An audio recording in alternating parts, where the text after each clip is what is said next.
Okay, I think we're recording. Welcome back to the Nightmare Cabin, and look who I've got with me.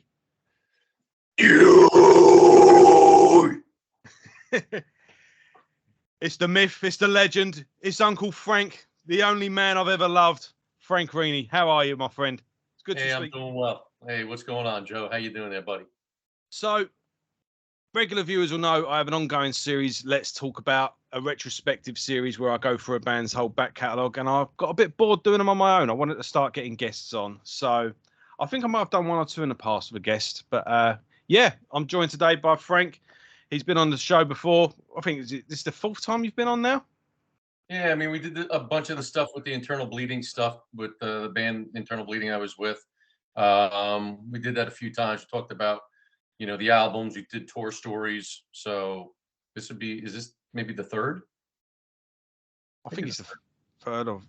But yeah, we decided we were going to do the back catalogue of Tom G. Warrior, really. I mean, Thomas Gabriel Fischer, but yeah, mainly it's going to be Celtic Frost, but we can't not talk about Hellhammer and Triptychon as well. So, yeah, well, when did you?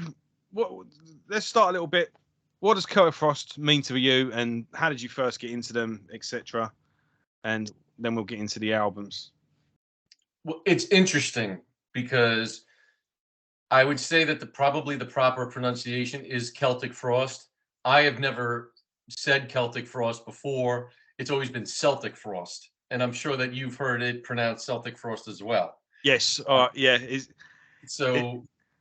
My friends and I growing up, and when I would go to shows, starting in the 80s, we always called the band Celtic Frost because at that point, it wasn't like, living in the States or anything like that, or there were radio shows that the band was on, so when you're looking at a zine or something like that, it wasn't like it is today where all of, everything with YouTube and everything like that, where, that's how I know that's how Tom has pronounced it, but I've heard it pronounced both ways all the time. I've always pronounced it for Jesus Christ, since I got into the band probably in like 84. So you're talking about like over 3 decades worth of calling the band Celtic Frost. So I never really thought of it actually until you just mentioned it. Yeah. the more shit to add. So I'm I'm just comfortable calling them Celtic Frost. And if the purists out there want to say "fuck you, Frank," then go ahead. But that's how my friends and I for decades have called them Celtic Frost. I could care less. It's the music. Maybe we'll refer to as the Frost or something like that from now. So I first, I mean, I suppose, did you ever see them live? No, I didn't. Yeah, you can call them Celtic. What do I care? So I got into them. I got into the band with the Morbid Tales album. So Hellhammer, back then the distribution. I mean, I went to the one record store that was near me, Slip Disc Records on Long Island, which was my second home, and I lived there. And they would get the imports in all the time. But I'll be honest with you, Hellhammer was maybe a little bit before I got a record player, and at that point, that was released on vinyl. So I didn't have that. So I got started with Morbid Tales. I remember I went to the record store. I kept on seeing stuff about this band, and they had the limited edition. I don't have my vinyl anymore. Well, I have some vinyl, but I don't have any of the Celtic Frost stuff. But I did have the original pressing is came with a poster. God, I wish I still had that. So it had the album, and it came with a poster of the the heptagram, like the front cover, and I think on the back it had like pictures of the band. So I bought that sight unseen because back then that's exactly how everybody did things. It wasn't anything like you would go to the record store, and I think the album came out in like 84 or something like that. At that point, there wasn't any listening booths or anything like that. You bought strictly based on what you read through the zines. If your friend had it on tape because they or you were over at the house, they had it on vinyl, or simply by going to the record store and whatever had the coolest cover, whatever had the coolest logo, the band, the song titles on the back looked sick. The individuals looked like, man, they look real evil. So I went on that, and as soon as I put it in, that was it. Yeah, you would get that feeling, wouldn't you, when you saw something on the shelf and you just instinctively would know this is something you would be interested in. It's something I don't think. Yeah, I love the logo. I think I'd seen some bands wearing the logo shirt before, and I would always try and emulate writing the logo. But yeah, as soon as I put in the album, and the intro, the human intro comes on. It just goes on for ages. I'm like, I hope that the whole album is not like this, for Christ's sake. And then it goes into Crypts of Rays, and I was done. I was fucking done. I was like, this guy's vocals are insane. Yeah. Music was incredible. At that point, I was, when they came about, that's when the music started getting heavier. So I was already into Metallica. I was already into, Slayer. But you started getting these heavier bands starting to come, and Celtic Frost were definitely leading the way. And that first song, Into Crypts of Rays, that was it. That's what did it for me. I became an instant fan, and I didn't really. It came with lyrics. I didn't really. I didn't know anything about what the song was about, Into Crypts of Rays, really, but I was like, man, this sounds pretty sick. This guy, Gilda Rays, and you can read between the lines that he was like a predator, a sexual predator, and he killed all these kids and stuff like that. And it wasn't until decades later where I got into true crime and serial killers, where some of my books, where it references him. And I was like, oh my God, that's what Celtic Frost was singing about back then. So very creative, and some pretty dark stuff that they were singing. Yeah, so for me, I would have got into them retrospectively. I'd have been working backwards. So I'm interested to see from your perspective how big an impact did they actually have at the time? Obviously they're very important albums in the development of black metal, but was that apparent at the time?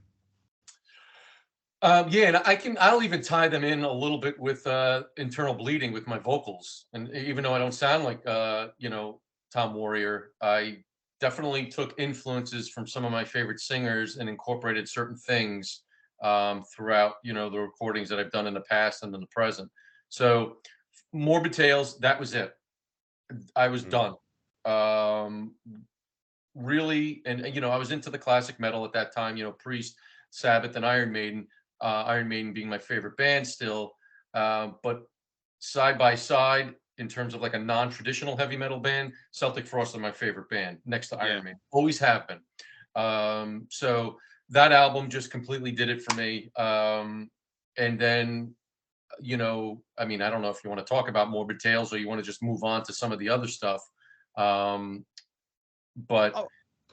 let's touch on Hellhammer first. I've got a few things to show off as well. Okay, but, so Hellhammer, if I remember correctly, that EP, the Apocalyptic Rage, was originally only released as a four-song album. This has only been reissued recently. This was impossible to get hold of at one time. Right. So that's another. Okay. So, how many songs is on that one? 4 with 2 bonus tracks. Okay. So we'll talk about the reissues, and there's that as well, which is the same thing. Right, because I'm, me with the reviews and stuff, and in my collection, I'm a stickler for all reissues, and that was the reissue. Yeah. That was the Digipack. That was the media book reissue. That was packaged along with the Celtic Frost. It was in conjunction with BMG and Noise Records. So I originally had the Hellhammer. What happened was I got Morbid Tales. Like I said, I think it was '84, and I loved it so much. Then through reading stuff, I was like, oh, this dude had another band, Hellhammer, and the same members. So I was like, oh, I gotta hear what that is. Went to the store, they had it, the Apocalyptic Rage, and it was the full. You know what? No, it was only the 4 songs. Yeah. It was only the 4 songs that I had on the vinyl.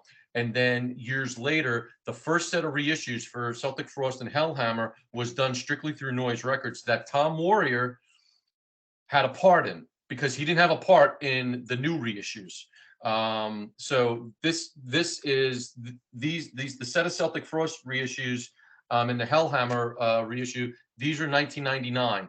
The remaster, I think, sounds pretty similar. The one thing that separates them, because I don't think you would have it in the media book, is with these the 1999 Frost and Hellhammer reissues. Actually, Tom Warry was he was very active with the stuff. There's liner notes in there. There's things directly from him, so he approves those reissues. So Hellhammer was definitely a lot raw. It was simpler. It didn't mean that I didn't like it, but you know, you could tell that they were a band that just trying to figure out their instruments at the time. Yeah. And but the whole skeleton of what would become Celtic Frost, it was there. And I think he made a really you know, let's just hypothetically say he would have continued with Hellhammer, and Hellhammer would have, you know, Hellhammer's first album was Morbid Tales. You know, could have easily went that. It would have gone in anyway. It's right. I think that Celtic Frost name and the logo and everything is definitely a little bit more eye-catching than the typical, you know, the Hellhammer logo, which is like old English logo, which looks cool, but it's, you know, it was definitely a peculiar thing, you know, because at that point I was bringing in a lot of disturbing, you know, the record covers were getting a little bit more disturbing, and you know, my parents, you know, I grew up Roman Catholic, you know, here I am, you know, because I would keep my vinyl out. I'm looking through it and whatever, you know, maybe I forgot to put it away. And on the front cover of the Hellhammers, that like the fucking crypt keeper sitting on like a tombstone with like a kind of like a staff, and he's got this big demon dick sticking out. And you know, my mom came by and she was like, you know, I've only just noticed that. You know, yeah. So I've known about that big demon dick for several decades now. So you know, my mom, you know, I love her to death, but I'll mock her voice. You know, she's like, Frankie, what are you doing down here with these album covers? This is sacrilegious, and there's demon private parts. What I said, Ma, just leave me alone. Yeah. But I definitely really enjoy Apocalyptic Raids, and I like the extra 2 songs that they wound up adding down the road because those were recorded during the sessions. But it's just interesting how all these black metal bands, or these black and death thrash metal bands, you know, will say sometimes even more than Frost that Hellhammer is their influence. And man, you know, I hear bands still now with the amount of promos that I do, because I write for Teeth of the Divine. Got to give a shout out to Thomas, motherfucker. But Hellhammer, you can hear so many different riffs that are almost poached from the Apocalyptic Raids EP on some of these bands now, because you got all these bands. You know, I see bands. You know, I see South American bands. There's a lot. You know, you have a lot of bands that really are into like the old school, like the mid to late '80s type of sound, and they're quite good. Some of these bands are quite good, and I'm just like, that's a Hellhammer riff, that's a Hellhammer beat. Yeah. It's funny because you can see how he's developed. Tom Fischer's developed as a songwriter from the very beginning with Hellhammer right up now with Triptychon, and you can kind of tell he was, even at the beginning, he visioned what he wanted to do. He just wasn't able to convey what he wanted to do at the time. So he's first to admit as well, he wasn't the most talented or naturally gifted guitarist in the world, but he kind of figured out how to make the noises that he wanted it to make, you know. And obviously I think he's a great guitar player now, but you can tell he's learning as he's going. He's not a he was Hellhammer as well were in the mid, you know, they're in the middle of nowhere. There was no other bands, they weren't gigging, and they really did start from ground zero, really. And these are very primitive sounding, and it's funny because he would have said, you know, these recordings sound terrible, but now they're like they're the base of what most bands want to sound like now for a raw black metal sounding primitive band. You take Dark Throne for instance, you know. Yeah. Those two guys, you know, especially Fenris, you know, he'll keep on talking about, you know, Hellhammer, you know, Frost. He's total old school. He's a cool dude. But and then, you know, even when I would say he was on Dark Throne's second album, what was it, A Blaze in the Northern Sky? And dude, this is all up here. You know, it's coming. You know, that's when they shifted to, you know, playing black metal, you know, before they went into like the black and roll type of stuff. But that black metal back then, you know, A Blaze in the Northern Skies, it's close to being my favorite black metal album of all time. But there's so many Frost riffs on that album. Like if you listen to the second song, I think it's called In the Shadow of the Horns or something like that. There's so many Frost riffs. The opening riff is total Frost, like circa 1984, 85, because you get into Megatherion style in there as well. So Warrior, you know, I would say like a fine wine. He's aged better, you know, as the years have gone on. He's become better. He's become more creative, and I think he's a legend and he's a genius. Yeah. But that's real personal to me because, you know, I was listening to the stuff back then like crazy, and then To Megatherion came out. I immediately picked that up, and that came in a double. Don't have that original anymore, but it was the double gatefold vinyl that would open up, and it had all the pictures in there. So when you open up these limited edition CDs, where they have the you know, a great layout, fantastic layout, but picture that in vinyl. And I had it in vinyl, and you'd open it up and boom, and it has like the demon on the side holding up the fingers. And again, I hadn't heard that album, and I was just like, you know, I hope it's as good as Morbid Tales. And it was interesting around that time, you know, when you're younger, you get sick a bunch of times, and I got the flu. I remember I got the flu because I think To Megatherion came out in 1985, and I had it on cassette at that point, as well as vinyl. And I remember my go-tos at that time for like that week, because my parents didn't want me staying upstairs in my brother's room. They wanted me downstairs to take naps, so to keep eyes. So I had my little boom box that I carried down, and I was listening to Trouble. I was listening to Frost, and I was listening to Metal Church. That's all I listened to. So To Megatherion, I know that album. Well, I know all the Frost stuff, but that album, I mean, probably during that week, because I kept on playing it on repeat. You know, cassette would be turn it over, and I probably listened to that cassette maybe like 50 to 60 times. And you know, that you started seeing more of it. You started seeing the maturity of the band. They already had like this, they already had like an avant-garde sound with the debut album because you know, I got to refresh my memory over here. Well, even on Megatherion, you would still get like there's a female spoken word passage on there as well, and even with the limited resources they had, they still did as much as they could. It's kind of known as like this is them at their most raw, their most basic, but even then they were still experimenting on that album. Oh yeah, and that one instrumental before Nocturnal Fear, which we'll get to with all the later on, but like the Dance Macabre was like the creepiest thing. It's like la la la la la la, and then it's the bells, and then the grunts, and then so he was experimenting with a lot of different sounds, and it was peculiar, it was bizarre, it was creepy as shit, because that album came out in '84. I was 12 years old, and I was like, what the? But I loved it. And then he carried that over to Megatherion with but that album has some of the most absurd riffs and some of the most absurd song structures, like The Usurper. Yeah. After Innocence and Wrath, that has got just the rhythms and everything, and it was more extreme. The guitar sound had changed a little bit. The musicianship was different. They also got a different drummer at that time. I believe it was an American, Reed St. Mark. Was the drummer on that album, and that album, you know. I don't think Martin was actually on this album, was he? Who? Martin. Kane, with the speaking about pronunciation, yeah. How do you? Eric Kane, yeah, he's the bass player.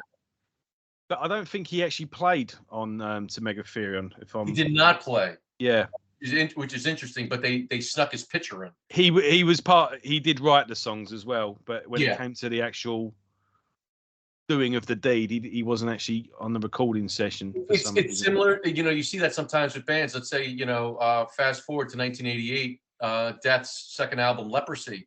You know, Terry Butler's got his picture on there, but Terry Butler didn't play bass. Chuck Schuldiner played bass on that album. Yeah, I think didn't he get he basically froze. He got all nervous and Oh, I don't know. I didn't know. But apparently he was there, but he it came to the Who knows?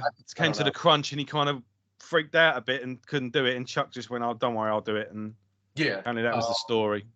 So with Frost, you know, with Megatherion, you know, they started getting faster. You know, the third song, Jewel Throne. If you know, you're talking about 1985, almost, you know, if Reed St. Mark would have went a little bit quicker, you're talking about Primitive Blast Beats all the way early in 1985. Because when that song kicks into high gear towards the end, that's you know, close to early blast beat territory. Not quite, but I just was like, I don't know what else is next. You know, this is, you know, and around that time they shot a video. It was live footage, but the song was Circle of the Tyrants. So yeah, and I mean, and that's obviously a cover favorite for many a band. Oh God, yeah, and that song helped. You know, around that time, you know, you're getting around between 85, 86, 87. Just you know, you're getting these people. You're getting bands that are able to start, you know, putting out videos. But the interesting thing is MTV, well, in the US, they never played that video. And, you know, we would hear in a zine that this band came out with a video, and I was just like, you know, my brother and I were just like itching, because my brother loved Circle of the Tyrant song. We're just itching to see this video. So we did see it one time where, I mean, I've seen it countless times since then, but you know, back then you had your, for all those individuals that don't know anything, I love that artwork. Yeah. That's awesome.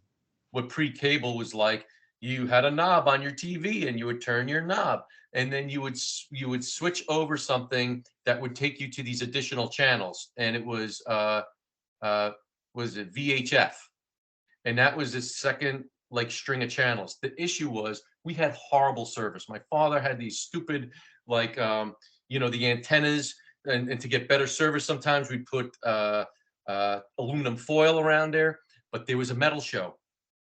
There was a place that they played metal videos, and it would be grainy, but that's how I saw Wasps videos, where, you know, I Want to Be Somebody and Love Machine. Yeah. And they had one night they had Circle of the Tyrants, and it was just like, oh my God. And, you know, it was our first chance of seeing, like, you know, some, you know, pseudo live footage. And that, you know, that's my favorite album from the band. I would say my favorite as well, actually. Yeah, definitely. No, but I thought Cold Lake was yours. Yeah. Oh, definitely. Yeah, we'll get to that in a minute. Yeah. Oh, we're gonna fucking get to that. I do want to talk about, so, and I told him I was going to talk about this. So around that and this is, you know, talks about, you know, for some of the individuals that like a lot of old school stuff and collections. I have quite a collection. So years ago, I kept it a lot. You know,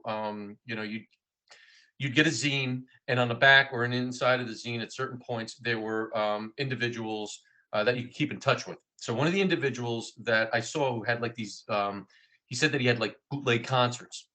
His name was Ed Farsty, and I was like, I know that motherfucker's name. Why do I know that name? So he was writing a zine called The Book of Armageddon. And it was a zine that he would put out. So every time I went to the record store, I think it came out like once a month, there was a zine. He did interviews with, I mean, his favorite band of all times, like Dark Angel. So it was Dark Angel interviews, it was Bathory. And that's how, I mean, you know, Ed got me into so many bands. And I love the guy for doing it. He's done so much for the scene. And I met him at a show then, you know, at one point on Long Island. And then it was interesting when I joined Internal Bleeding, him coming to one of the fucking shows on Long Island to see me. And I mean, it was like, it was full circle. It was just, it was wonderful. But so what he did was he he mailed me, because there was no email. He mailed me a list of all his videos that he had, and he had a system in terms of the quality of them, because he's getting these videos from all over the world. So it would be like VG would be very good. VG plus would be very good, plus meaning that it's pretty good. You'd have some negatives in there, and he would talk about some of the stuff. And then when you got to more of the higher quality things, the higher quality concerts, you were going to pay a little bit more. So I didn't have a bank account. I kept on telling my father, well, he's able to put like these 6 concerts of some of my favorite bands on one VHS tape and the videos. And my father would be like, well, shine my shoes and, do some fucking chores. And then and then he would write the guy a check. So what Ed would do is he would put all the stuff that I wanted on a VHS tape, mail it to me, and then I would watch every single concert, write every single song down. So I called them back in the day Frantic Death. This is so stupid, right? But brilliant. You still I still have my VCR tapes, because I have a VCR, and it works. And these videos, you know what? I haven't put this in. I see it's a little bit yellow around here, but I'll guarantee they still play. And so what I would do is then I would see what I wanted, and then he would give me a price, because then he even had his phone number in there. So I'd call him and I would speak to him. So the approximate time of this VHS tape is 4 hours and 46 minutes. Talk about like a purist in terms of, so I would write the band, I would do logos. As you can see, Frost, Creator, Metallica. That's a Creator show from 1986 at the Pavorsium in Germany. The quality is not that great. It's off of the Pleasure to Kill album, but there's this 40-minute delay because it's bad sound. But they wound up doing like Sergeant D and the SOD and March of the SOD as an encore. Got Metallica live in Canada after Cliff Burton passed away, and Jason Newsted was newbie. I got Sodom. I'm not going to go through everything, but one of the things obviously I had them put first on it was Celtic Frost. That's my little drawing of the logo. Not too bad. I couldn't do the bat wings, so excuse me. Could you get that converted to DVD? I probably could, but I'm not. I have other things to spend my money on right now, so it doesn't. To put an old VHS tape in would be people cool. do that, don't they? You get old. Yeah, no. I know some places. This editor place, but I'll tell you about this concert exactly. So this is the first time the color goes in and out. So unfortunately, the majority of the concert is black and white. But I said I want the video for Into Crypts Arrays, because the band did a video for Into Crypts Arrays that was shown on German TV, and it was weird because you have these individuals that are sitting down and it look like these, it's like a rock show, and they're speaking in German, and so you see Frost there on stage, and they're they're pseudo doing the song, but they're doing the song, but it's the recorded version. Yeah. So I had them put the Into Crypts Arrays video on there. Then this is what the band opened up with, and it was at, I didn't even put the city where this was. Live at St. Gallen. I don't know where that is. 55-minute long show. It was May 17th, 1985. They open up the set list with Dance Macabre goes into Crypts Arrays. Then it's Circle of the Tyrants, Visions of Mortality, Suicidal Winds, Dethroned Emperor, Visual Aggression, Dawn of Megiddo, Necromantical Screams, and Return to the Eve. The encore was Procreation of the Wicked and Morbid Tales. And it's raw. It's great. To see, Warrior. I mean, he was a maniac. You see how he is now live. I mean, people change their approach and how they're live. He's older now, but he had the long hair. He had the spikes on his arms, and he's just thrashing the entire time. And his hair's going all over the place, and the sound was phenomenal. And so yeah, that's a little bit of like old school memorabilia that I have. No, that's awesome. I wonder. And you've not seen these concerts on this video anywhere else either? They've not popped up on YouTube, or have you looked at anything like that? I have no clue. I don't know. I've looked up old Celtic Frost videos on YouTube, and primarily because I think they toured the U.S. years ago with Typo Negative when after the Monotheist album came out, and I really wanted to go. I didn't get a chance to see them, and so I've looked on YouTube and I've seen when he reformed Celtic Frost, and he played some festivals over in Europe. So I've watched those, and I found there's one live in London, 2007. oh, A full okay. concert. Yeah, it's from an audience. It's a camcorder in the audience, but it's as far as they go, it's pretty good. Yeah. They open with Procreation of the Wicked. Funny enough. Right.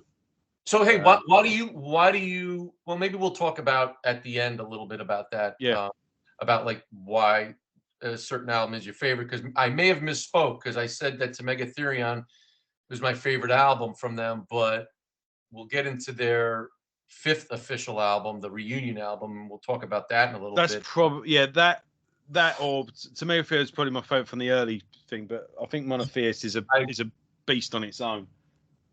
Yes. So then after that, Into the Pandemonium came out, what, in 1987? Yeah. And it was interesting. Oh my God, you know what? I was pretty busy this week. I should have gotten it out. So you want to, for the two people that are going to watch this video, Joe, I'm joking. Well, I will share this with people and see if they can share it. But for individuals who follow me, I've been writing for, over a decade, I think now. I first started with Craig Hogan from All About the Rock UK. He's a dear friend of mine. And then I was doing interviews and reviews with him, and then Teeth of the Divine with Eric Thomas. But then I cut out the All About the Rock because it was just too much. I couldn't keep up with two sites. So yeah, I was All About the Rock for a little while. Yes, you were. So Teeth of the Divine, I've been writing for a number of years. And all the guys are great. But I originally started doing reviews again for my school paper when I was in middle school. So I've actually been doing reviews for the better part of about 35 years, believe it or not, maybe a little bit longer. And so Into the Pandemonium came out. They wound up doing a tour then, which I didn't see. I remember they played a show at the Ritz in New York City, and it was with. I'm trying to think of who was on the tour. It was Anthrax. Somebody out there will know. A quick Google search. But Frost. No, it wasn't on that tour. It was on the Cold Lake. I think they toured with Anthrax. So anyway, Into the Pandemonium comes out, and I was like, that's a peculiar album cover. I like the album cover a lot. And it was the original pressing is a double gatefold vinyl. This is where things are going to get really interesting, because this is such a weird album. I can never quite. It's the perfect album for. You ever have that mood where it's like, I want to listen to something a bit different, something that I want to get my teeth into, and this is always the album for that, because I can still never quite figure this album out after. So I get the album, and I am blown away by this change in a lot of different ways. What wound up happening, and I'll talk a little bit about that, the historical perspective in terms of my fandom for that album. That became one of my favorite metal albums of all time then. But initially, I fucking hated it. And a lot of Celtic Frost fans did not like it. Yeah, but there are people that will swear that this is their best album as well. Oh, absolutely. So, you're going to open up okay, you've already built this fan base of, these hardcore like metal maniacs that are, vacillating between thrash and death metal, right? Now you're going to open up this new album, your third album, with a cover song, Mexican Radio. I'm on a Mexican radio. Have you heard the original version as well? Look, so I think that's on my father. He had he had a Bonneville. He had this old car, and I think he had it on 8-track. So yeah, I remember hearing some 8-tracks on my father's car. Like I remember Sunshine of My Love. But yeah, the Mexican Radio thing definitely took me for a loop. I wound up, I listened to the album a bunch of times, and I was writing for the school paper, and I did metal reviews. I would write the logos myself, and they would plaster it, and it was cool. I fucking hated that album. I did everything on a very simple 0 to 100 scale, 100 being the best. I gave that album, out of 100, I gave it, I think, a 36. because I gave it credit for the heaviness, because there's definitely the guitar tone is very heavy, but Tom changes vocal styles in certain respects. He starts doing these crooning types of vocals. The avant-garde stuff is totally there. More so. I mean, they're doing more female vocals, which was fun. I like the female vocals, but it was almost Mm. like getting into this operatic orchestration types of music. And I like definitely some of the heavier songs with, Babylon Fell, Inner Sanctum. One of my favorite songs still to this day is what is it? Sorrows of the Moon. Mhm. Is it uh yeah, Stars of the Moon. That's one of my favorite songs. Because the band started going into some weird, atmospheric doom type of stuff, which is interesting. What's the band? They're from Finland. Haunt Hooded Menace. Not the latest album, but the album before that, the bonus edition, they actually do a cover version of Stars of the Moon. So to hear that by a death doom band, um, currently is exciting because they beefed it up. But that album, man, it didn't. I knew a lot of fans at that time that didn't like it. The album was getting mixed reviews, and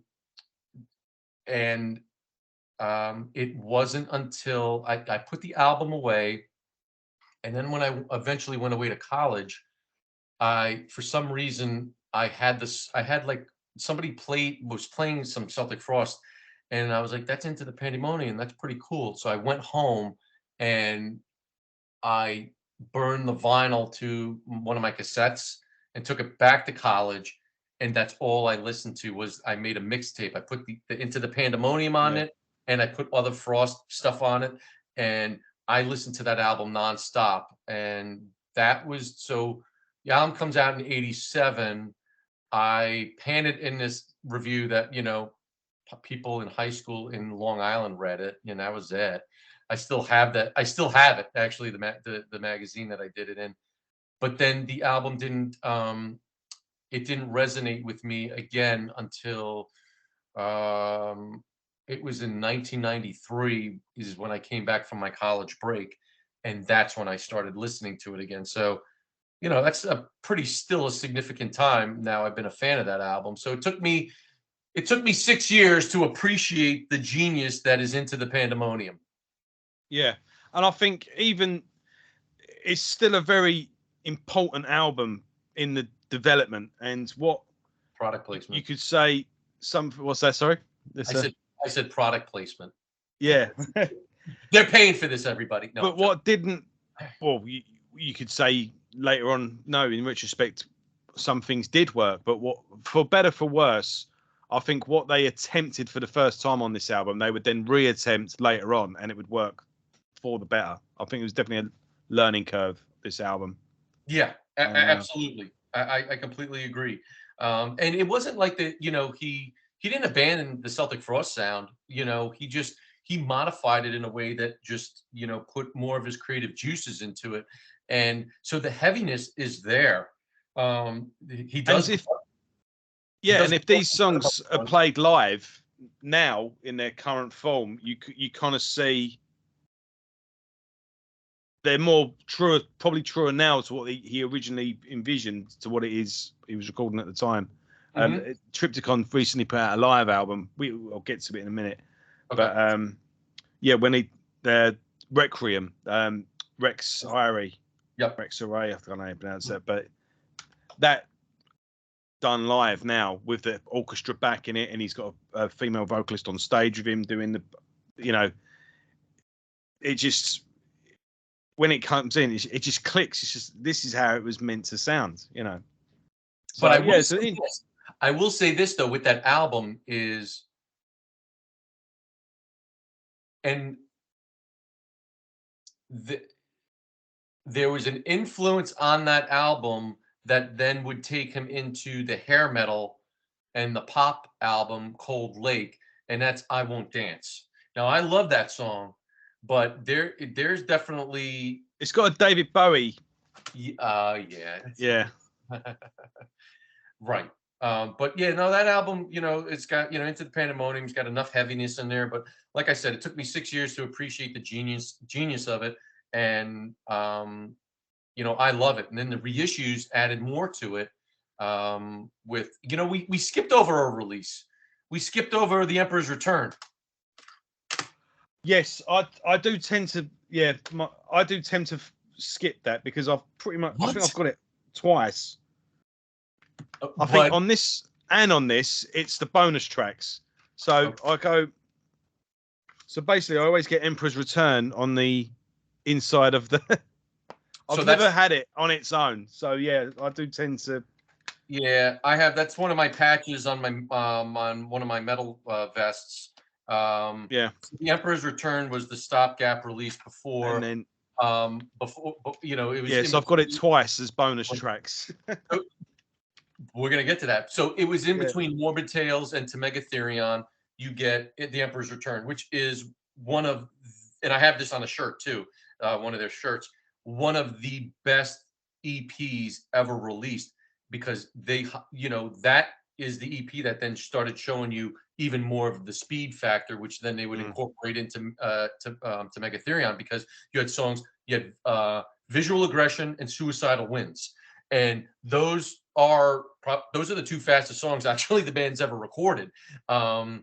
But interesting enough is that what you bring up is, and it's one thing to have, look, you showed it on here, right?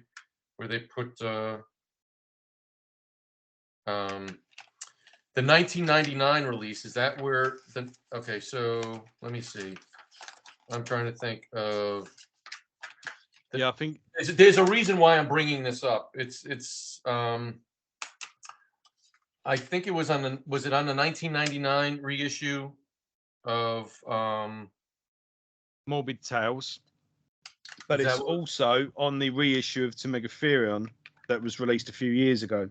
Okay, so the Morbid Tales reissued from the Noise one from 1999 is because I obviously knew it as soon as I heard it, because I know the EP backwards and forwards, and I have it taped on a cassette from my vinyl from years ago, is the one that's on the Emperor's Return EP that's on the 1999 Noise reissue on Morbid Tales that they packaged with, is the original demo recording. That is not the recording that was released to the public. So as soon as I heard it, I was like, this is raw. This is not, and even the Circle of the Tyrants, it was different. So that's, so what's on the 1999, those are the demo recordings. So I was chomping at the bit to ever hear the original again in remastered form, which thankfully they fixed when they did the what was it? It was the To Megatherion reissue a few years ago. Is that where it was in? They did the media book. That's what I'm looking for. I've got a mixture of the two. So I've got some media books and I've got some. So the media book one, then they put back the official recording of The Emperor's Return. Right. Okay. Plus they did 2 extra bonus tracks, which were amazing. There was they did the Visual Aggression, which was the first mix, the 1988 mix, before it was eventually it was a remix from 88. But they did Journey into Fear. Journey into Fear was a song that the band recorded during the Emperor's Return EP in 85. The band did not release that song because they felt that it was a little subpar compared to Suicidal Winds and Visual Aggression, but that it sounded a little too similar. So and I love the song. I love the Journey into Fear because it's super fast, but it has definitely some similarities to Suicidal Winds, where it's slow and then it's got a very, very same rhythm pattern when it picks up speed. But it's a great song. So that the media book one, dude, that's the official Emperor's Return. So it sounds amazing. So it was great to hear that again. Right, cool. I didn't realize that. So I've got it twice, but I haven't. Do a side by side. Do a side by side. You'll hear how the 1999 one. It's raw. The songs are, the original recordings are not as good. Nowhere near as good as the finalized versions that they released. Yeah. Right. Shall we get to it? I don't know. Masterpiece. I'm not showing it. If you have it, you want to show it, go ahead and show it. I know that Tom he's disowned that album as a Celtic Frost album, but lead it away, Joe. I think this is actually a bootleg. I got this on eBay from Russia for $9.99. So There you go. and it had to be. You got to complete. And I've got another treat for you. I got this in a second-hand record shop. This is an interview disc Oh, cool. from the. This is on the Celtic Frost, the Cold Lake tour. Okay. And oh yeah. Oh yeah. Yep. That I could probably see that on YouTube. This is on YouTube. Yeah, I've never actually watched the this. Hammersmith. Thank you, man. I've never seen that. I always wanted to see it. I'm gonna actually write Found it in a second-hand shop, and I thought I can't watch it. I've not got a video player, but it was like £3, and I thought, well, I'm never going to see it again, so I'm just going to get it while it's there. Does it play on US VHS? I don't know. Because if you don't have probably not. We'll open it. Let's see what it looks like. That's a regular VHS tape. That's gonna play on my VCR. Yeah. Okay. Yeah. I always thought the videos were different. That looks just like mine. Because you'd have to look on the back, but it looks like that's something that you're gonna probably have to ship to the United States since you don't have a VCR. And I'll play it and I'll let you know how it is. Yeah. Well, if you want it, you can have it. Yeah. That's cool. That's really cool. But I remember there being a big thing about the US videos and English videos being different because people used to buy like Texas Chainsaw Massacre and Exorcist and Zombie Flesh Eater because they was all banned here. Mm-hmm. So people used to buy them from America, but they used to have to convert them to English tapes and yeah. So start with Cold Lake. I don't really want to spend a lot of time on it. There's a group of people that insist on defending this album, and they're just wrong, aren't they? I am a sucker for sticking up for that album that everyone seems to hate, but I quite like. I'm a massive defender of the Blaze Bayley era of Iron Maiden. I love the Tony Martin era of Sabbath. Yeah, we'll go there one day. And really? Okay. Yeah, I like that underrated. You know, I will fight a case, but nah, I just can't. And I think this is a lot. This reminds me sort of when Morbid Angel put that album out that went all industrial. It was if they pulled it off, it wasn't the fact that they went industrial. It's just they just didn't pull it off. If they kind of not that they're industrial, but I'd have liked if they wanted to modernize their sound, they should have gone like down the Septic Flesh route or something like that. Added some orchestras. That Morbid Angel album is a fucking disaster. Except there's a few death metal songs on there that you're like, okay, that's cool. That okay, I can see that. But it didn't. It didn't do it. It didn't save it. Yeah. That was like almost like Trey Azek's. That was like his id. I think that album. Almost. Yeah. I thought it was kind of unfair as well that David Vincent got the blame for it. It's like, no, he's not been in the band 20 odd years. You can't lay it all at his feet. That dude, he's untouchable. I'm sorry. The Morbid Angel stuff that he was on, and then the Viltimus album, the dude. Exactly. Yeah. I actually like country songs. Right. Now, the general argument for this is if you take that logo off and think of it as another band, the album stands up quite well on its own. I don't even agree with that. I just think the songs are very forgettable. They're very there is it? I think it's Cherry Orchards. Yeah. I would say if I was in a bar that was playing sort of 80s trashy 80s Cinderella, Wasp, not what that. What was it? Gypsy Road. That was Cinderella, wasn't it? Some bands like that. The fact that you just if I was in a band that played sort of 80s, a little bit of respect for you just now. MTV rock, and then Cherry Orchards was just dropped in amongst the mix, it would fit. It would fade into the background. What? Yeah, and I'd be like, who's this? That. But that's about as far as I can go with it, I'm afraid. Yeah, it's not. But you want to know something? That album put them on the fucking map because that video, the Cherry Orchids, that was played that was on MTV a lot. That was on Headbangers Ball a lot. I stayed away from it because, the video dropped before, I even had a chance to even hear the album. And I was just like, what is this mess? Why is this sounding like Cinderella, Poison, Warren, like the Hairspray bands? Yeah.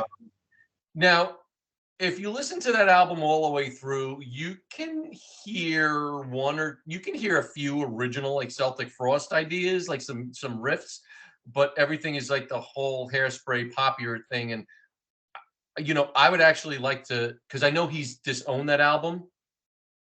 I would actually like to, and it'll never happen. It would be a bucket list. Well, I'm going to be at MDF this year, and I'm going to see Triptychon again. So if I see him, probably won't. I would ask him not to.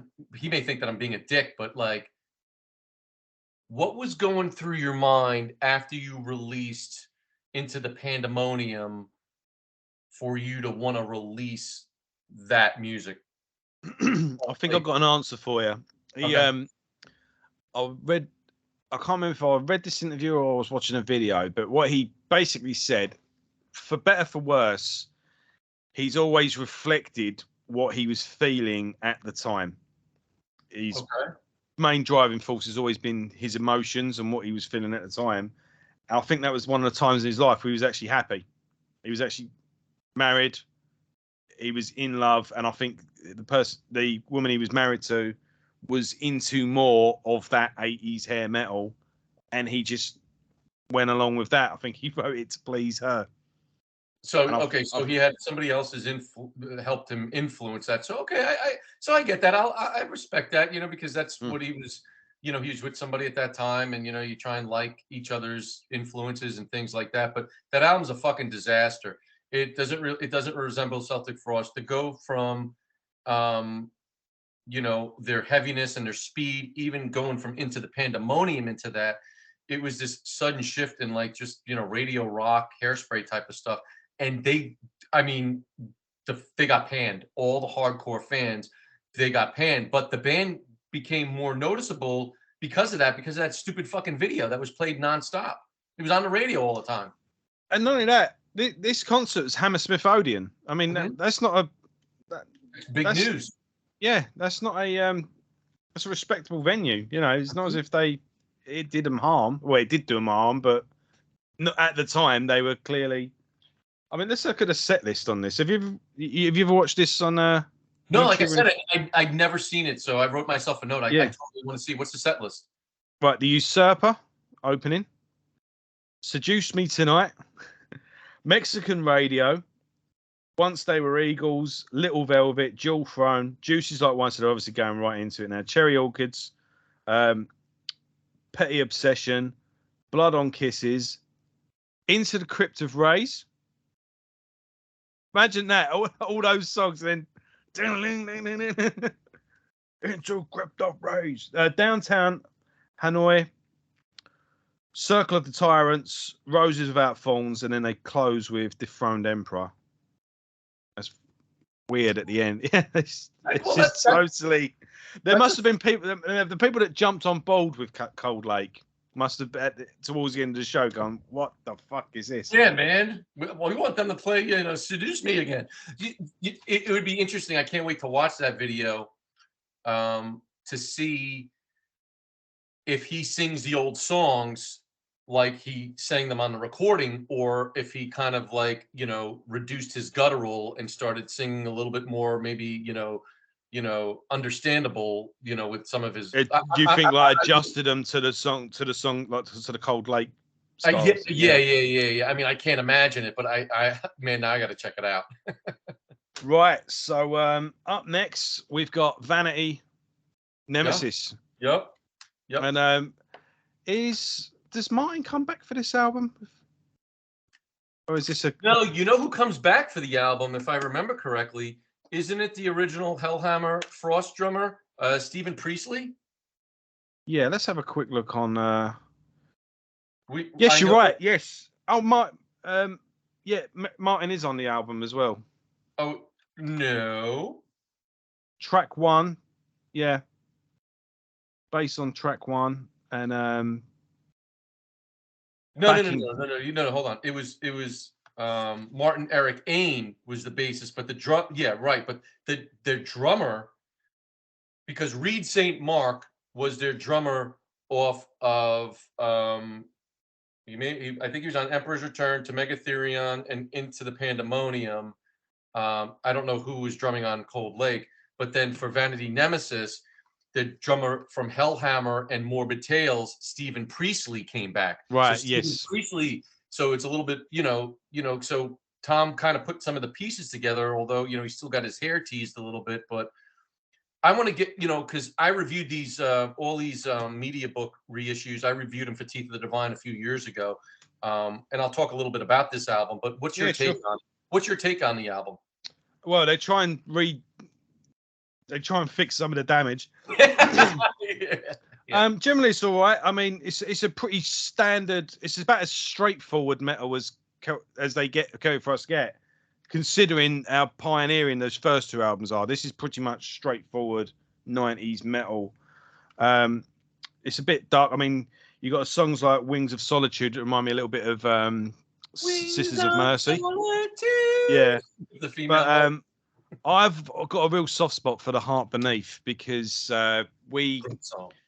it's called, anime now. I always knew it as manga, but the manga videos that we got over here, Akira, Ghost in the Shell, the Street Fighter movie. That's big over here too.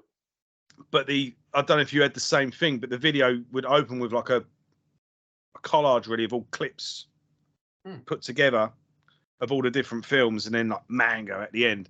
And that was to The Heart Beneath. And so like it opened with these doors opening, dun, dun, dun, dun, dun, dun, dun, dun, dun, dun, and then it'd be like action and then just cuts as this guy with a gun just goes, ooh, dun, dun, dun, dun, dun, dun, and there's all fight scenes and then dun, dun, dun, dun, dun, and then dun, dun, dun, but we've got the manga logo, and then you got the bit from Akira where Tetsuo's falling out the building. Remember when he falls out? Have you seen Akira?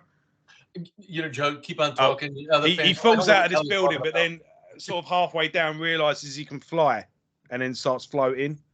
And during that, it opens with him just giving it to the thing. And yeah, for ages, it wasn't until I finally got this and put it on, and I hadn't heard it at the time. But when it opened, I was like, "That's that song," So it felt like reunited. I didn't realize it was a real song by a band. I thought it was just something someone put together in a studio for an advert. But yeah, I mean, I don't mind the album. It's not there. I think it's one of those underrated albums. I think it's one to play, not regularly, but on the rare occasion that I do play it, it's kind of I enjoy visiting it from time to time. Yeah, I really think that this album, I think, like you said, he tried to repair some of the damage done with Cold Lake. So he put some of the former members of Frost back into the band and went in a heavier direction. And this album, I think, actually kicks some serious ass, because he wound up. I would say this is Celtic Frost thrash. Celtic Frost, like speed metal-y. You take out the death metal, take out like all like the more of the evil stuff, but there is vintage signature Frost riffs on this album. He lays out grunts like he used to do. Yeah. Not as crazy, but he still lays them out. And his vocals are, more into the Pandemonium style, if you will, with again, not as heavier as some of the other albums prior, but he's kind of bringing back some of that glory. So like you said, The Heart Beneath is great. Wine in My Hand, Third from the Sun, which is, you can almost say that is, he kind of ties in with Hellhammer. So Third from the Sun, but what's on Hellhammer? The Third of the Storms. He did that on purpose. So I think that the album is great. I think it's just like Celtic Frost, like speed metal-y, because there's thrash parts, there's speed. But so to hear that, actually the album is faster than Into the Pandemonium, because there's fast songs on it. And it kicks. I think it's great. I actually think it's great. And it was more in line with their earlier stuff, just not as dark. And it was, you know, a little bit more standard fare. Like you said, I think he wasn't trying to rustle too many feathers at that point, but trying to show, hey, man, I still got the chops to bring in the heavy and the speed stuff. And I'm going to, you know, so I respect him for doing that, because he kind of, you know, regained his roots um,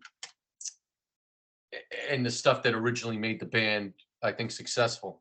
Yeah, I think, well, but it is overlooked. It's extremely overlooked, that album. I think it was overlooked for an understandable reason, though. I think a lot of people had a bit of taste in their mouth. Think, yeah, I'll pass. But they were written off. The band was written off as a joke at that point, yeah. Which is a shame, because the album, you know, and the reissue has brought in, you know, hopefully more fans to see that the album is really good.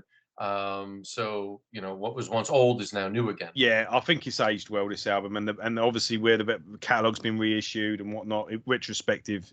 Plus, people like myself who work their way backwards can just view it objectively. But yeah, the band were pretty much burnt out at this point, like creatively and financially. And we put out this compilation, Parched with Thirst, For I Am Dying, which was a bit of a odds and sods compilation. Yeah, I didn't get that. What was the purpose of getting that? Is that just a compilation, or did they basically just tying up loose ends? There was a few songs, a couple of songs were re-released, re-recorded. Sorry, a couple of unreleased tracks. Okay, it's kind of a best of with an odds and sods. Okay. Yeah. So then the band split. Tom does a bit of production here and there, right, and then puts together Apollyon's Son, and they put together this album called Sub, which was standard fare. I never listened to any of that stuff. I don't know what it sounds like. Standard fare industrial metal that came out in the late 90s. Okay. Not bad. Not particularly great, but it looked like he was. The artwork says it all. It looks how it sounds how it looks.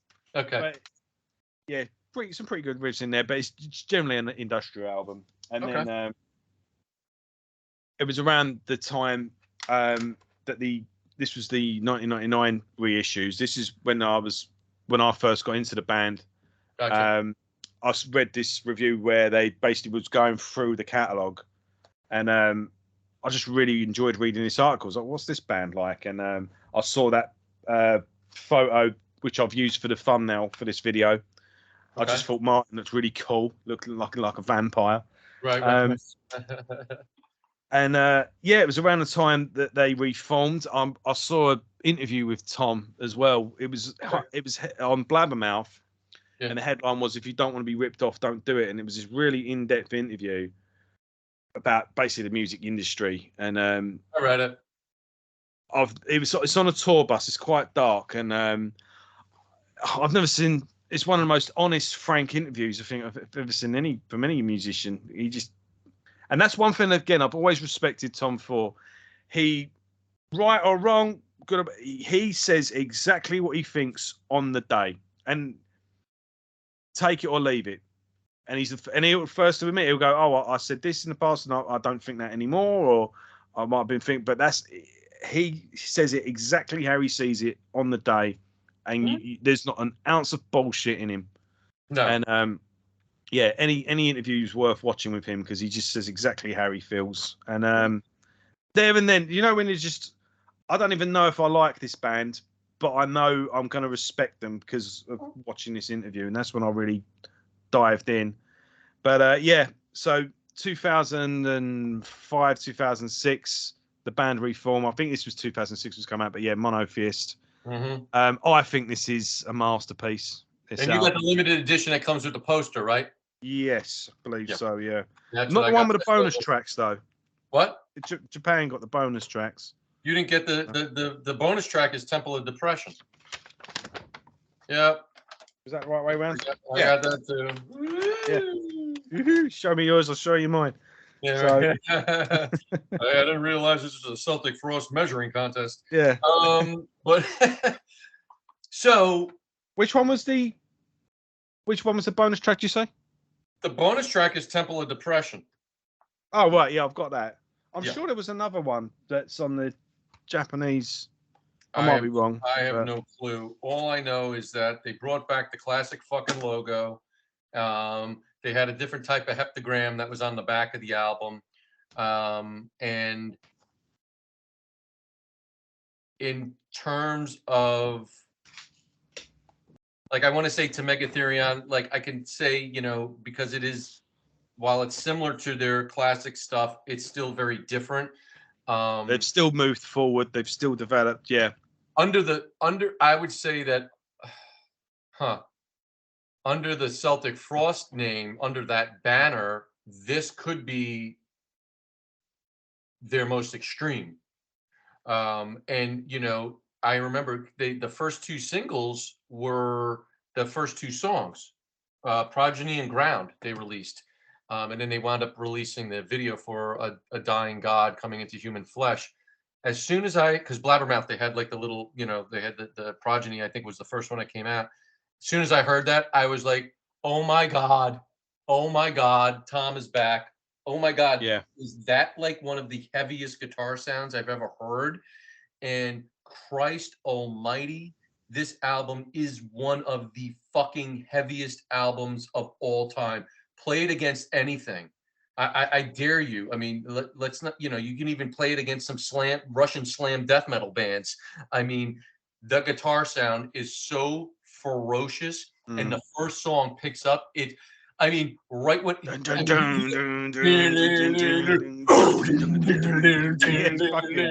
It's just so simple as well. That's the genius of it. It's you don't. Yep. And it's almost like a little bit of a blast beat. And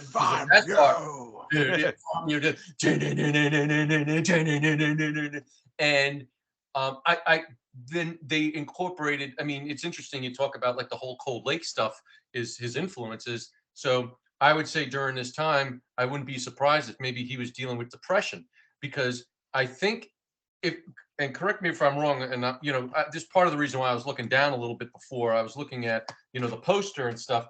But I think if my memory serves me correctly, yeah, it does. So if I don't know, I would imagine probably in the jewel case it would have it, but I don't have the jewel case. You and I both have the limited edition, but the booklet, and I'm gonna go through all this shit again and read it. He does a breakdown of all the songs. Yes. So and you get that in Triptychon as well. Yeah, he talks about like Aleister Crowley and some of his influences with this album. But I wouldn't be surprised if during this album, you know, maybe he was suffering from depression. I'm not trying to do like a whole psychological workup of Tom, you know, Warrior, but I would say that he incorporates doom. So there's a heavy influence of doom and there's a heavy influence of goth, which wind up carrying over to Triptychon. I mean, there's moments of between this album and the Triptychon stuff where there's typo negative influences. There's doom death metal. And then, you know, he's bringing back the female vocals, but it captured, I mean, the guitar sound of classic Celtic Frost is on Monotheist, and it's a disturbing cover. You know, there's actually two covers when you open it up. You know, they did a cover with everybody's like picture and stuff like that, but that cover with the person's face with the spider with the eyes, you know, I don't know if this is Satan or something like that. Always reminded me of Reagan. Maybe. Who knows? I don't know. This album sounds like it was fucking recorded in hell.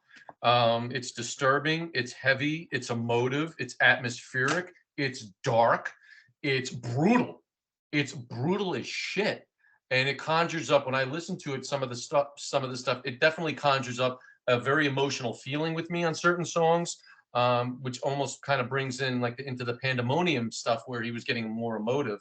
And then the house at that point, you know, that I was in, my basement, I had to paint. I was painting the basement, and it was a very significant area where I was painting from the back wall all the way through the basement, almost going up to the steps to where like the second level was.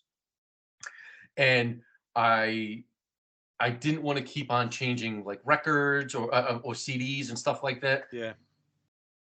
I listened to this album nonstop. I did two coats of paint that day, which, and I did white trim and everything. I listened to this album, what is probably back about an hour. It's over an hour, yeah. So, and that whole day was 12 hours. I listened to this 12 times in a row. It just kept on pressing and repeat. I was like, and I don't know. Was you in the basement like one of those horror films where a it. guy's doing a painting and he's going mad and throwing paint at the wall at the end? Let me throw some of this shit on the wall. What do you think of it? Oh, again, I think it's a masterpiece. I love the progeny when that kicks in, that fucking riff, and the drums underneath it, and then the way it just breaks. If I'm you, dun dun dun. Mm-hmm. Words, but ground that picks off where it lives off. That's a really good song. But then a dying god coming in flesh. Can you hear this? Yeah. Oh right, yeah. When you got that intro as well, and then it just breaks, it just slams when you just dun dun dun dun dun dun. Yeah, fucking fantastic. But then it was great. A Dying God is just incredible, and I think Martin Ains sings on it for part of it. Yeah, I mean when that intro comes in, that dun, dun, dun, dun, it's just right. We're going into the deep end now, and again, when that song kicks in, my God, sounds like the world's about to end. And then the end part of that song where he starts singing, he's like, and he's got the different vocals, like, I am a dying God coming to human flesh. And that's Martin Ains singing that. Yeah. And then Tom comes in with the faster parts where towards the end, where I am a dying God coming to human flesh. And then it starts picking up, and it's just like that. It's such an evil fucking song. I just want to rip somebody's head off when listening to that. But a favorite of mine is Obscured. I think that's a fantastic song. Really emotionally heavy. Mm-hmm. Again, I mean, it is really the first Triptykon album. Really, I mean, I know Triptykon is a carry-on from Frost after. Or Triptykon, Celtic Frost incarnate. Yeah, I mean, he even says in the liner notes for wrong album. These songs were intended to be for the the follow up to Monotheist, and he even says it in these because it was all because of the drummer that was on this album apparently. Upset about that because it didn't give me a chance to see the band Celtic Frost ever, and there was talks about a second album coming out, but then there started to be some riffs. Internal riffs in the band where something was going on with the drummer, which I believe the drummer was maybe trying to take more creative control than what Tom wanted. And then the band just broke up with irreconcilable differences, which completely sucked because I want to say once he formed Triptykon, and this is when, Martin Eric Ain, the bass player from Frost, long time, rest in peace. He passed away a few years ago from a heart attack. But the band Celtic Frost, I mean, there was an offer for Tom Warrior to reform Celtic Frost for a few festivals. And I remember reading that closely. One of the festivals offered the band $100,000. Yeah. He turned it down because there was no way. And maybe he felt like the band is put to rest. And I got my new project now. Yeah, I think. Well, I said as much as I respect Tom and be honest, I would never ever want to be on the guy's wrong side as well because that guy is vengeful. I don't know what he's Franco. His name is. I don't know what you did, mate, but you fucked up because he basically just went. I fucking hate that guy. And I never want, and I think he got frustrated because Martin, I think, tried sitting on the fence. From what I'm reading, I think he tried, and that weren't good enough. He was like, "No, you and me have got history. You should be backing me." Yeah. And I can't think he kind of felt. I think they rekindled their friendship, but I don't think he ever trusted him again to work with him. But But yeah, they had a DVD planned for a concert was filmed professionally on that tour, which Maybe was going to be one released. day. Yeah, that it'll see the light eventually, I would have thought. But yeah, he just said no because he will get royalties from it, and I don't want him. That sucks. But you can go on Yeah. YouTube and you can watch those videos. You can watch those concerts during that era. Like I said, I watched a Oh yeah, the few. Wacom one's done. Oh yeah. But yeah, that's really unfortunate because that album is just incredible. And like I said, I know that they did a tour with Typo Negative for that album.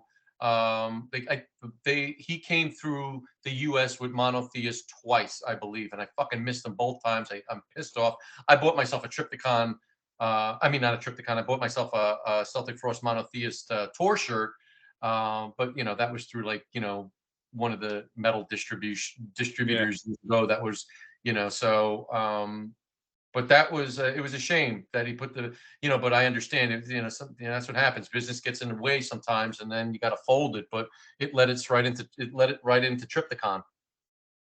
So which one have we gone now? Yeah, first one, Hysteria Demonis. I'm glad you said that because drinking game, you got to say it 10 times, you motherfucker.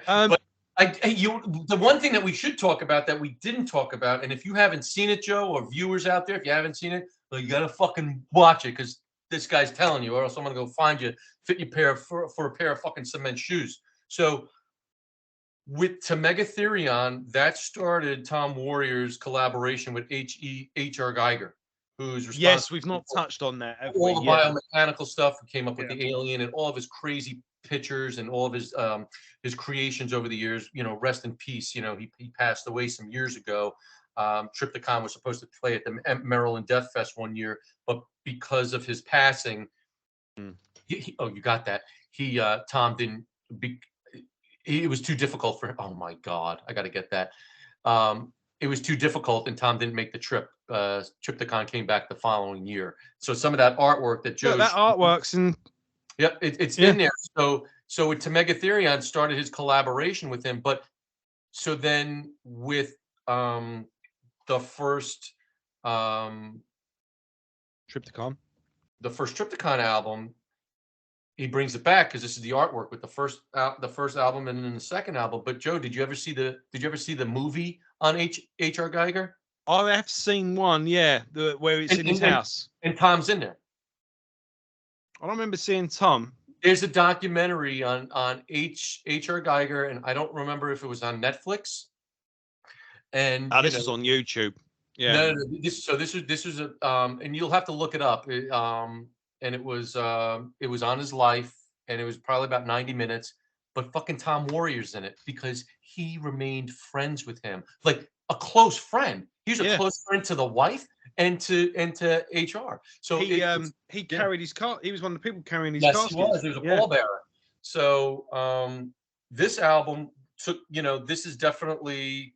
He took some time off after the Frost stuff. After the Monotheist album.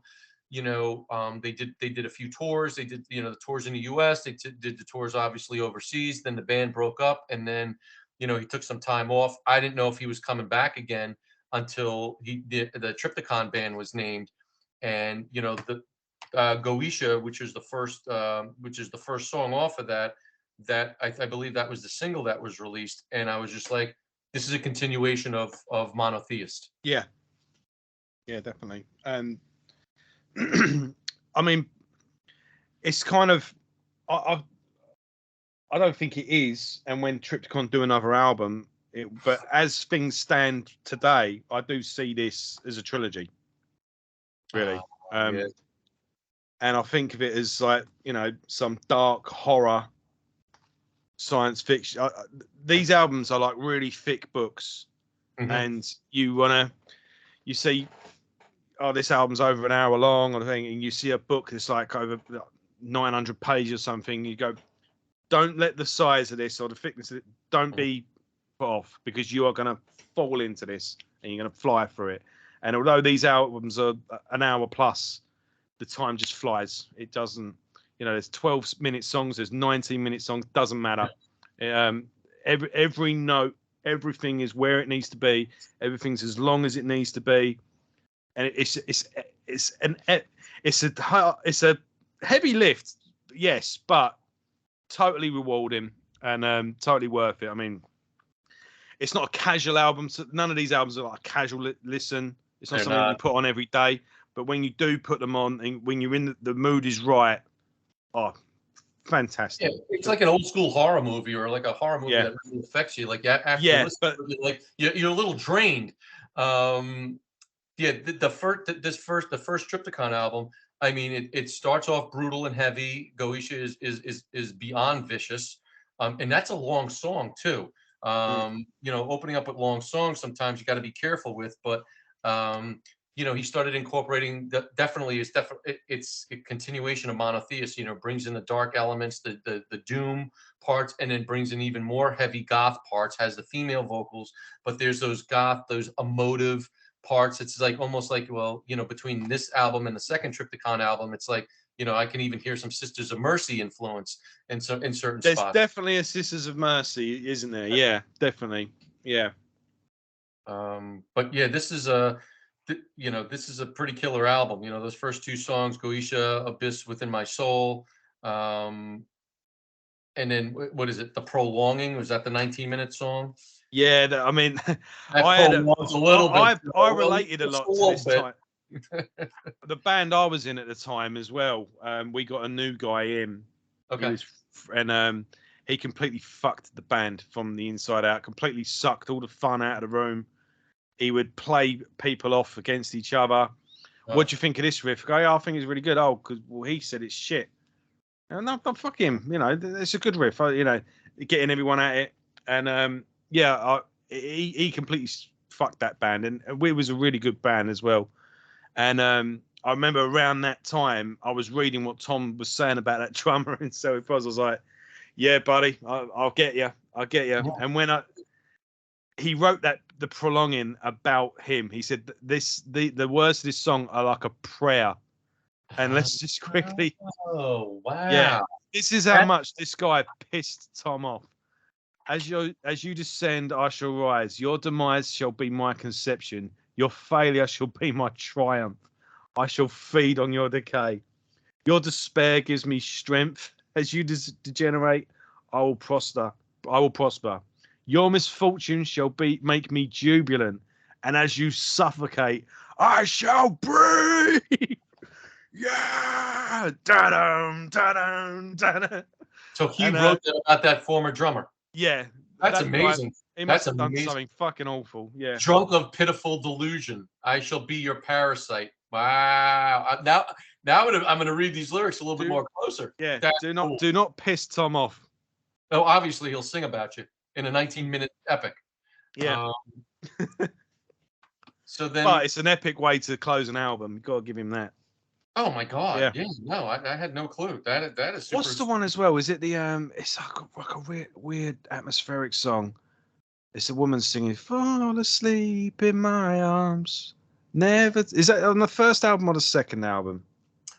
Yeah, he's on this album. I want to say I don't know. I'm going to say it's the second album because there was some more female stuff with the second album. Yeah. Because you know, and then the second album.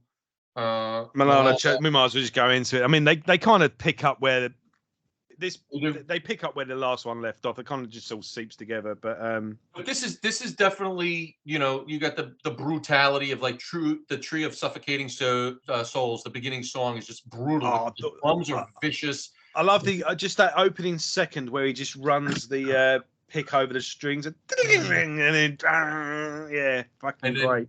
The second song, Both Skin House, is great. Breathing, he brings back the speed with that. But there's definitely, you know, the goth, the doom, it's still ever present in there. And this is definitely more of emotive album than the first Triptykon album. I prefer the first album to this.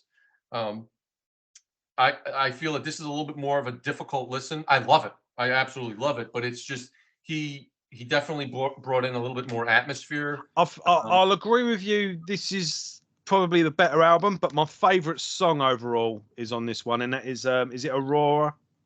Okay. Aurora. I can't pronounce it. That But, has to be the one. Is that the one that you're talking about with the female? no, it just starts off, builds up, goes doom. It's got a nice nasty bass of doom, do do do doom, doom, do do do do doom, then bum, ba-da-da-da-da.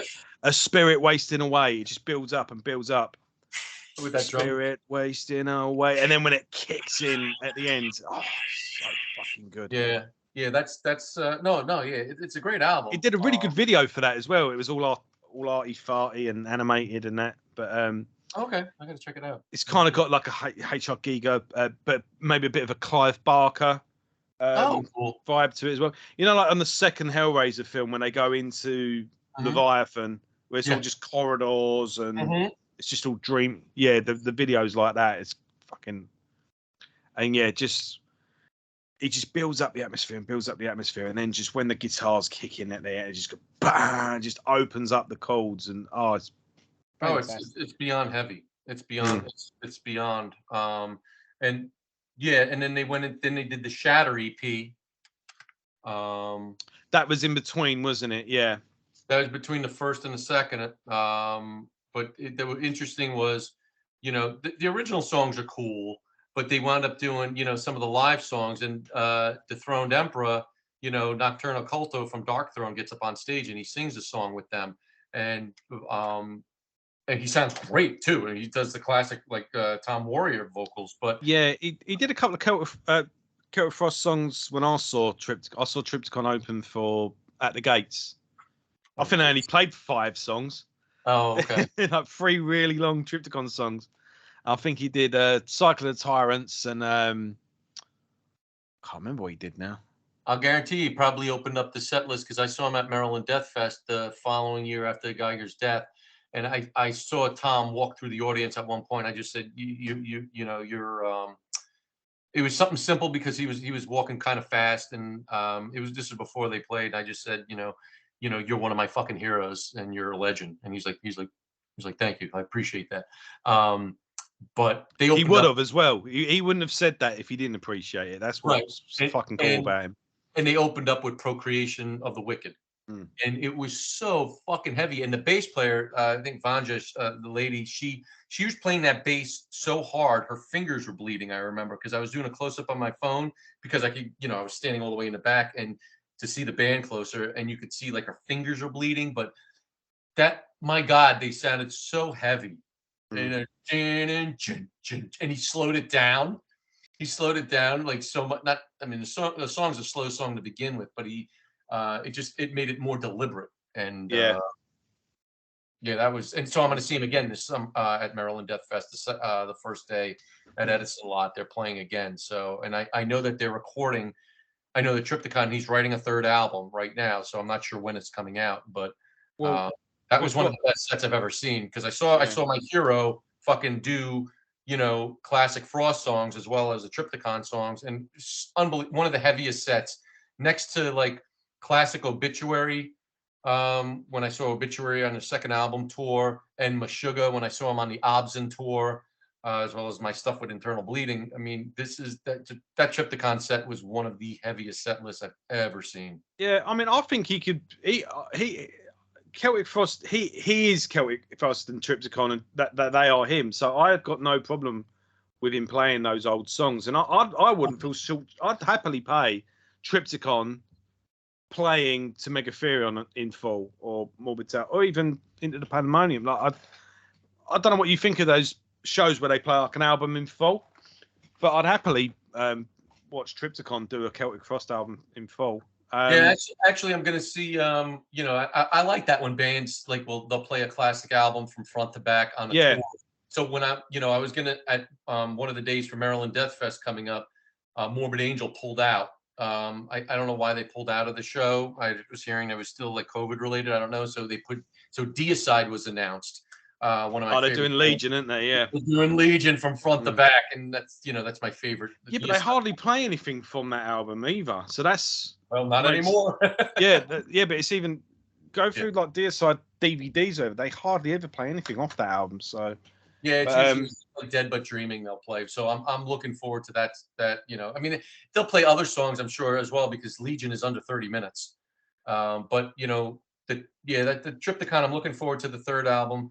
There's something I was going to mention about. You know, we try and fit everything in when we're trying to talk. So it was about the reissues. So we talked about like those original 1999 reissues where Tom, you know, he's given credit and he really helped out with a lot of the stuff and did some of the writing with that. So those are vetted reissues by him. The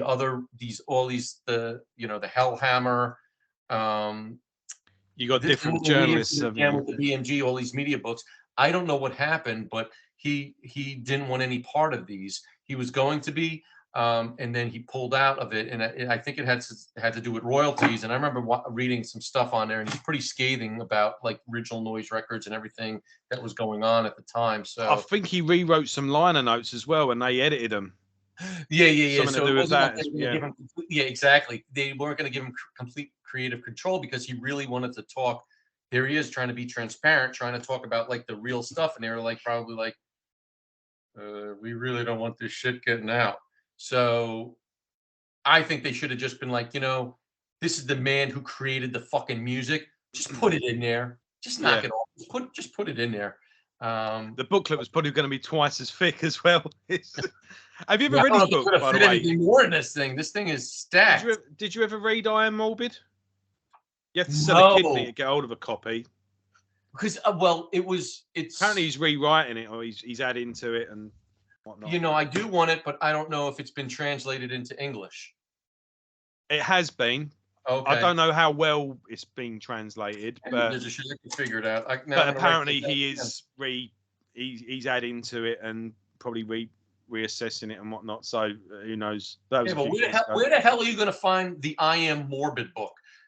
A quick search of Amazon, because you know that's where we order everything from plungers to I Am Morbid book. Let's see if it says it. I've never seen a copy less than £75. I Am Morbid is David Vincent. Are You Morbid? Sorry, I Am Morbid is David Vincent. It's Are You Morbid? Are you? So now I want to. Are You Morbid? Are you? I just want to quickly go through these because I know we're limited at time. Oh, it's hold on. Is it only? Oh, Are You Morbid by Thomas Fischer, and it's got killer reviews. It's unavailable, and that sucks. So anyway, yeah, if you do find a copy, be prepared to spend some dollar on it. But absolutely. Oh shit. Hopefully it's going to get reissued. But you've got Live at the Metropole Orchestra. It's at some festival where they do Requiem in full for the first time. Now they sell it. We're doing Requiem in full for the first time, but so you got Rex Array from Into the Pandemonium. That's Requiem Part 1. Okay. Winter, which closes Monotheist, right, is Requiem Part 3.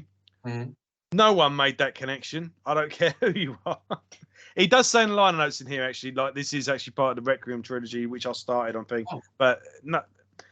So Part 2, for the first time, brand new here on this album, live for the first time. So you got all 3 parts of Requiem done. It's basically Triptychon with a orchestra.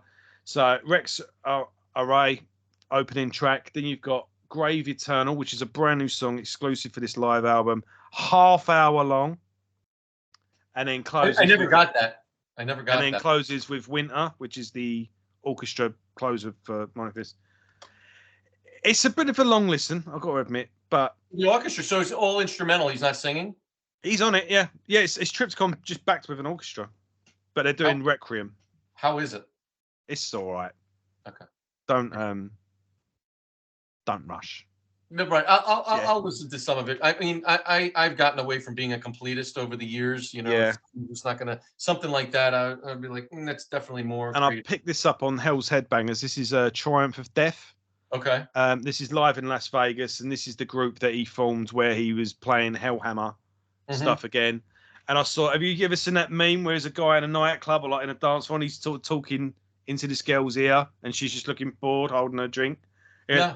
So there's there's Hellhammer, then they formed Celtic Frost, and then they've got Triptychon. But Triptychon now plays songs for Celtic Frost, and Tom's now got another band called Triumph of Death where he plays Hellhammer songs.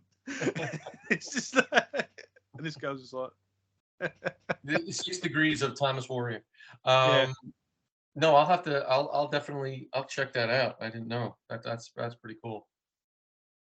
But yeah, what a body of work, you know. What the dude's a legend. He's a genius. He's a creative genius. He's influenced his music and his guitar tone and his grunts have influenced, between, death metal and black metal, and just weird metal in between. He's influenced thousands of musicians, and he's I've been listening to him, like I said, for over 35 years.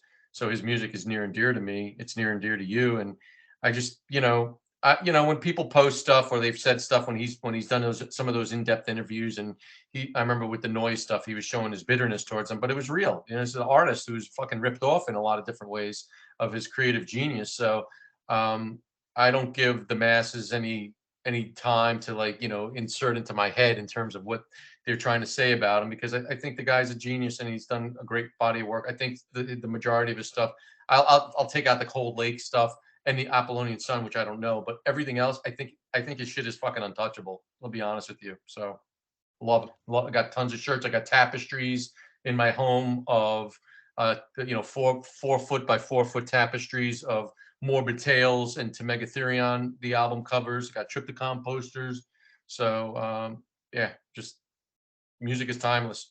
I remember years ago there was on the VH1, it was that metal show, and it was Eddie Trunk and Jim Florentine, and they hosted it, and they would bring metal guys on there, musicians, and then they would show them a record and what they thought about it. Jim Florentine, yeah. Yeah, he's funny as shit. But they brought Kerry King on from Slayer, obviously when Slayer was still active, and so they're like, hey, we're gonna show Kerry, we're gonna give you an album, and we want you to make a comment about it.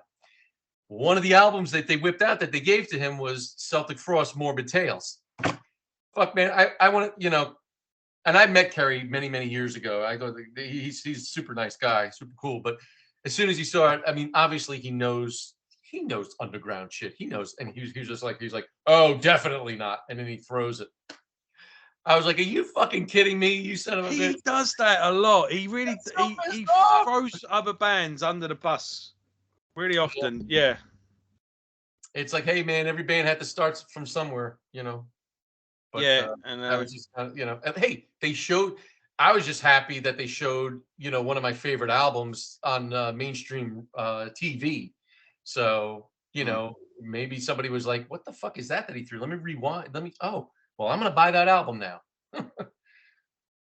Yeah. It's, and like I say, he's not only a creative genius, but it's rare nowadays to find an artist with such integrity as well. He just puts his heart on the page, and it's there to read. And even if with the lyrics, you buy these albums, you get liner notes, you get everything, information with the background of it all, and you get your money's worth with Tom every time, and he's never bullshitted anyone. No. So yeah, anything you want to plug before you go? I got nothing. Still in Teeth of the Divine? Yeah, I'm writing for teethofthedivine.com. So it's teethofthedivine.com, motherfuckers. It's online website that we dedicate Eric Thomas. This is a site he owns.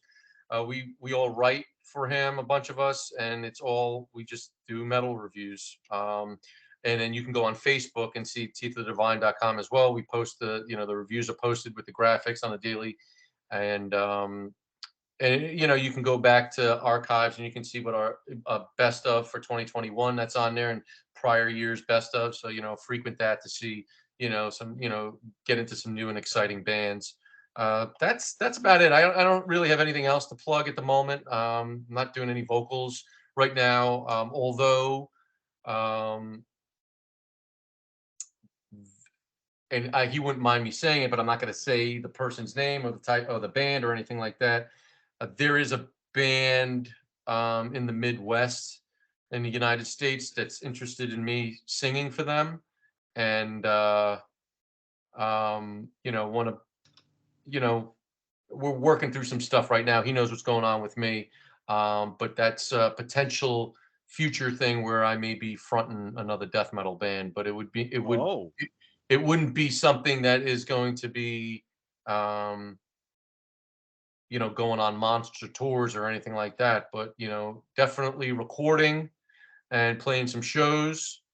Yeah, that's definitely a possibility. So, so that's something that could be exciting. It may happen, it may not happen, but he knows. okay. Well, next time we touch base. We'll see if that develops. We'll just put that in your hat for now, folks, and see what happens. So, Frank, as always, it's a pleasure. It's always good to speak to you. Hey, And, we're gonna do. How about we do like a Tom Warrior grunt? Nocturnal fear, which is that ends Morbid Tales. Where he lets out all those fucking like grisly and filthy grunts at the end. That's like one of my favorite moments of Frost. But come on, come on, Joe. Let's do. Or should we do Dense Macabre, where he just goes? Come on, Joe. Let's get this right. There you go. Do it again. Come on, you were a little dry with that. There you go. There you go.